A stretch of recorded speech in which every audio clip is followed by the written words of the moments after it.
Hey everyone, Kyle once again, and welcome back to the next movie review. And well, this is another re-review, you can say.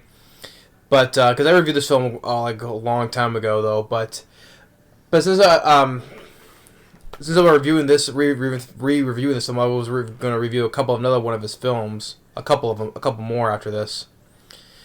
But I'll get to those though. But I wanted to re-review of Steven Seagal, right? And it is of Fire Down Below.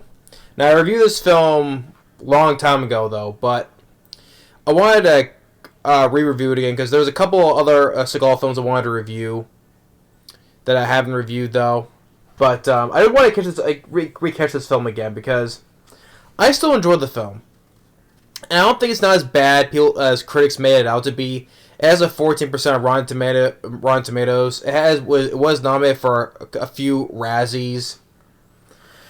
But I don't think it's not as bad as people make it out to be, or critics make it out to be, you know. But Fire Down Below, I still enjoy the film. And yes, it was a huge box office flop because I think this was Seagal's biggest bomb. Like, on Daily Ground, it was a box office flop, yeah, but this was a big budget Steven Seagal film that bombed badly. It's reported around $60 million, and it made $24 million. So that was a huge box office flop, and it was pretty much like the final nail in the coffin for budget films. I mean, because after this, Steven Seagal will start doing his direct-to-video movies, you know. Although he did Exit Wounds after making 2001, I think, and then because this is about time because when Steven Seagal's whole thing with Warner Brothers, they were pretty much they had pretty much had it with Steven Seagal. I mean, he did one more with them with Exit Wounds, and that was it though. But like, especially the problems they have with Seagal, everything, which I won't go into much because it's a whole long sheet of that though. But they pretty much were done with Seagal after this film and Exit Wounds, and that was it. Although Exit Wounds did make some money though, but still wasn't enough. And with Fire Down Below, this was originally gonna be a Bruce Willis movie, which I was like, okay, Bruce Willis film. But I think it was not gonna be wasn't gonna be a full-on action film. Like, it was supposed to be like a little bit of thriller and stuff like that. But I mean, I still liked how the film turned out, though. I still liked Fire Down Below. And apparently, also, how this film cost $60 million, which I don't see that, though. But apparently, the stuff that did help with it, they cut a lot of scenes out. They cut a lot of scenes out, like a couple of action scenes they cut out of it, and other things as well, because it would have been a longer film, so they cut it down to be a much faster paced movie. Which is like, there was a trailer where there was a rail and one of those trains coming in. A guy was falling down, or there was more with Steven Seagal's partner, because how this film opened up with so my dog's talking, but there was the whole thing with Steven Seagal's partner, how he was killed, and how the film opened up was like in black and white edited, regarding Seagal's partner, which the guy, the letter at the EPA, which is what Seagal's worked for, Richard Macer from John Carpenter's The Thing and Stephen King's It and My Girl, right? He only has a small appearance in the opening of this. He's talking to Steven Seagal regarding about his partner who was killed by he's investigating about upscale, well, not upscale, but in a small community town in Kentucky about regards to the dumping of toxic waste. And the dumping of the toxic waste is led by Chris Christopherson, he's the bad guy in this movie. And Chris Christopherson, he's mostly I remember him from, he plays as Whistler, known playing as Whistler, the friend of Blade from the Blade movies. Whistler, he's the guy who helps Wesley Snipes fight vampires. He, of course, has been among other films as well, though. But I remember Chris Christopherson from the Blade films as Whistler. And he's the one who's doing all the dumping of this toxic waste up in these mountains and this mines and stuff. So, and had his Seagal's partner was killed because he was investigating that. So he goes down there and meets with some local folks. One of them is played by Harry Dean Stanton from Alien and John Carpenter's Christine, Escape from New York. Harry Dean Stanton, may he rest in peace. He's been known for starring a lot of other films as well. He's a guy who's hit guy from the community, and he meets with a reverend of his church, and then he meets Mark Hellenberger. Mark Hellenberger would star in the show of CSI in the Las Vegas one of CSI, and she was also in Species with Ben Kingsley, Alfred Molina, Forrest Whitaker. And also starring in a role in Aaron Brockovich as well. And I thought Mark Hellenberger did find this as the love interest of Steven Seagal, because there's a lot of Steven Seagal films with we like love interest, but they weren't as nearly as not as good though. But I think so. She's one of the better ones, like the best one of the Steven Seagal women, you could say. And she has lots of history because, like, the town kind of, like, are, like, ostracize her because one thing leads to another, which later on, because she has an older brother played by Stephen Lang. Stephen Lang, now playing Quaritch from the Avatar movies. He's the blind old man from Don't Breathe. Or also know he plays Ike Clanton from Tombstone, which the poster I have down there. Tombstone, he was like he played Ike Clanton, like, listen here, Mr. Kansas, law dog don't go around here, savvy. And Power Spoo's like, shut up, Ike. Yeah, but which leads to one thing, because like I said, they think the town they think she's crazy because they think that she killed her father. Which turns out wasn't true, because Steven Seagal investigates a little bit of that and finds out that her brother, Stephen Lang, he molested her, and their father found out, and he was beating him, and he killed him, and he let his sister take the blame for everything. That's the reason why. And he's also working with Chris Christopherson as well. Which one thing I will say, I think he wish he got a better death, a better come up.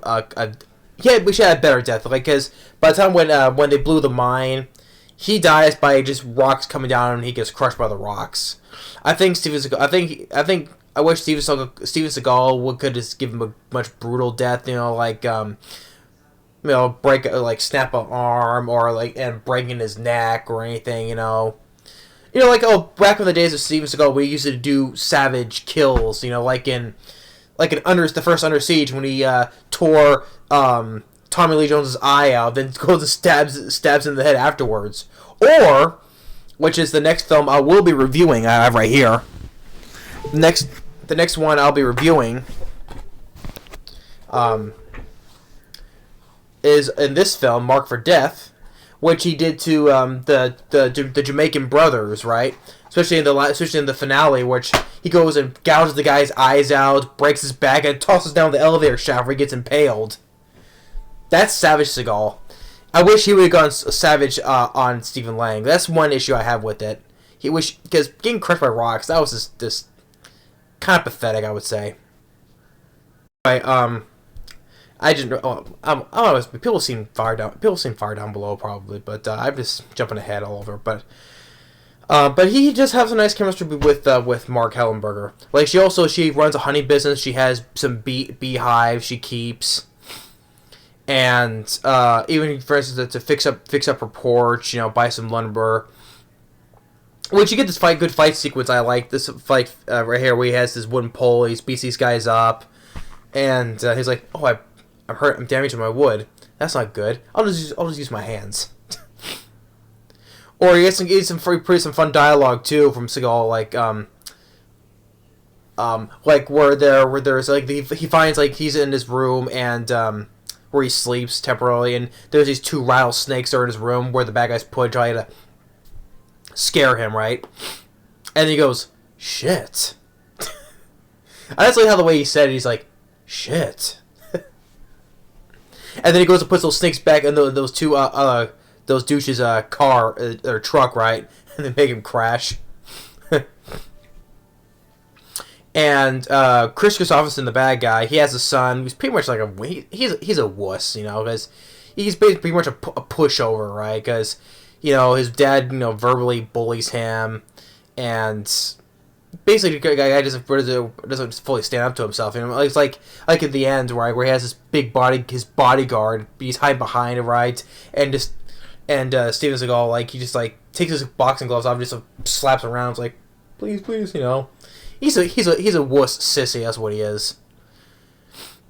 Just under basically a thorn in his father's side.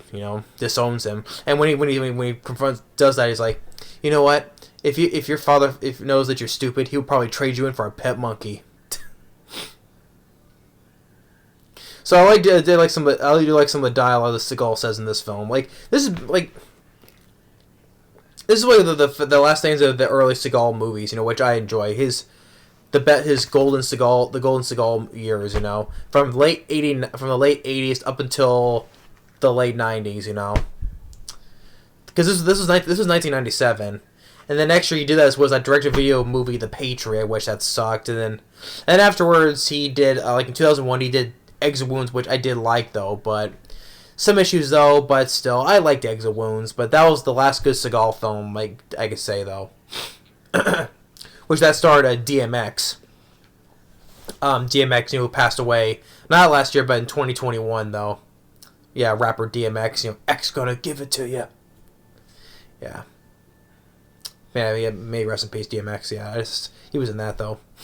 But and then another decent fight where what was the other fight? Yeah, cause like I said, we was trying to talk to the son, right? And beats the one guy, sends the one guy against a pool table or knocks the guy's teeth out, and the other guy where he constantly has a nose bench because he hit the guy. Seagal hit the guy in the nose a couple of times. He just does it just like, ow, my nose, pinches the guy's nose. Or we take the other guy has a pool stick, right, and he goes and karate chops through the pool stick to hit the guy in the head. And then when you give also the car chase, which I liked though, which they did, they had to be like their homage to Steven Spielberg's Duel, because you see like the quick shots where it shows like the driver just steering wheel and stick shift, right? You don't see the guy's face, like that type of shots you see from Spielberg's Duel. And it ends with if the truck falls off the cliff, just like at the ending of Duel. They had to do like a loose remake of that scene from Spielberg's Duel, where this Mack truck is chasing Seagal, and then it lays up to the cliff, where Seagal gets in front, does like this, is like, hey, I'm right here, come get me, which also leaves the truck falling off the cliff, just like at the ending of Duel, right? And just a really good actual truck falling off the cliff just gets crushed to smithereens as it falls off the cliff, which I enjoy. Not CGI, an actual truck being demolished, falling off the cliff all the way down. That was nice. Practical wreckage. Town, and especially also how this town's living in fear. Even the cops are on Chris Christopherson's payroll. They try to arrest him, but he scuffles them, and he puts a gun to a cop's mouth, saying, "Hey, you want to do this the hard way?" How the way he said it is like, I forgot the exact dialogue. It was like, but one way it goes like, he wants to put some ointment on it and rub it on the hole where it really hurts. I butchered that dialogue, but you can probably get what I'm saying, right? So, and then the church with the reverend, so. Try to make him go away though. They burn down the church, and the reverend he dies in it. Or they try to beat Harry Dean Stanton up. Or they even burn Mark Hellenberger's beehives, burns those. And the part where before the church gets burned down, where they're at this party, this country party, and Seagal playing those little guitar, and talks with Chris Christopherson, tries to pay him, what's your price, and then, of course, Seagal's not having that. And then, even after all the whole thing with the whole mine coming down, right? And since Mark Hellenberger is a witness to this, so they try to meet with some federal FBI agents. One of them is played by country singer Randy Travis. Yeah, country singer Randy Travis is one of the guys, which turns out he's also a bad guy as well. And they have a nice where they go to one side of the wall, and Seagal shoots through the wall and hits Randy Travis in the neck, takes him out. And the other so-called federal agent, he's covered in gasoline, and which this is another part that was in this one trailer that's not in the movie, because like I said, they cut a lot and edited stuff out of this movie, which basically kind of hurt the movie because there's so much things that's edited and cut out, out of this movie. But in this movie where he takes a flare gun, throws it at the gasoline, the guy catches it, right? And Seagal says, "Tell your boss I'm coming to get him." Second thought? I think not. He shoots a flare. It was going to go ignited though, but he shoots it. Basically, he lets that guy live, though. But if you watch in this one trailer, the gas station explodes. The guy burns up. So, I mean, what it shows the Steven Seagal is not a savage, you can say. I mean, come on, Seagal was savage until all these other bad guys in this film, and Under Siege, even Under Siege 2, I guess it was savage. Or even Hard to Kill, But yeah, I mean, why not? Back then he was savage Steven Seagal, basically. Or back in the mine where he shoots some guys, and which causes the leaks on the cogs and waste leaks out, which is like this big neon, all this neon light green, right? Or like where was one guy, he takes the guy's own arm and just chokes him out like this. Like, push it in, just choking the guy out. But eventually, was one Stephen Lang, which he got a much brutal death other than just getting crushed by rocks, But then they find all the toxic waste. Chris Christopherson, he gets off on a fine. Even though, he pleads guilty, but he just gets off with a $50,000 fine. And so there's this one agent who worked with Steven Seagal. He's working with them. He gets arrested, and then that's when he goes and talks to Christopherson's son. Basically, tells him all the information he has on his dad, and then he goes to the casino, and where these bodyguards, like one guy's like, if I do this, I could lose my job, and Seagal's like, how about it's better than losing your teeth? Beats up some of these bodyguards, and Chris Christopherson, he takes a gun, shoots one agent, but then he gets shot in the shoulder.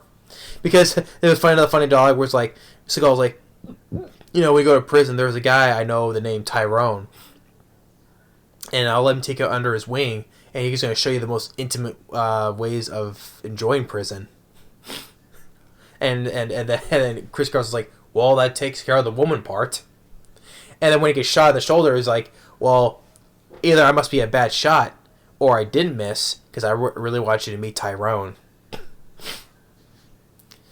And then after that, he gets Mark Hellenberger some new beehives, and then it ends with Harry Dean Stanton, singing a little tune on his guitar, So Fire Down Below, I don't think it's not as bad as people make it out to be. Yes, I know there was a lot of stuff at deleted scenes and stuff that was cut down. That pretty much was one of the things that hurt the movie, though. That's why 60 million, which I don't see 60 million on the screen, though. But all that editing stuff that cut out, that pretty much hurt the movie. And I don't know if it was the director's choice, though, because it's directed by Felix Enriquez Alcala, if I'm mispronouncing the guy's name. And I don't know if it's the guy, if it's this guy's fault. I don't know why. Excuse me. Sorry about that. But my phone rang. But anyway. But yeah, but I don't think it's not as bad as people make it out to be. I don't think it's the guy, Felix Enriquez Alcala. I don't think he did not do the bad job. The screenplay, story and screenplay by Jeb Stewart, which he's done some work on other films as well, though. But I don't think it's not as bad. The score by Nick Glennie Smith. So like some of the country music stuff, I don't mind because I like country music. But I think Seagal I think he did fine with it. I don't think people's not as bad as Razzies a worst actor. I mean, his direct-to-video movies are worth Razzies. Believe me, they're a lot worse than this. Mark Hellenberger. I think she was pretty good.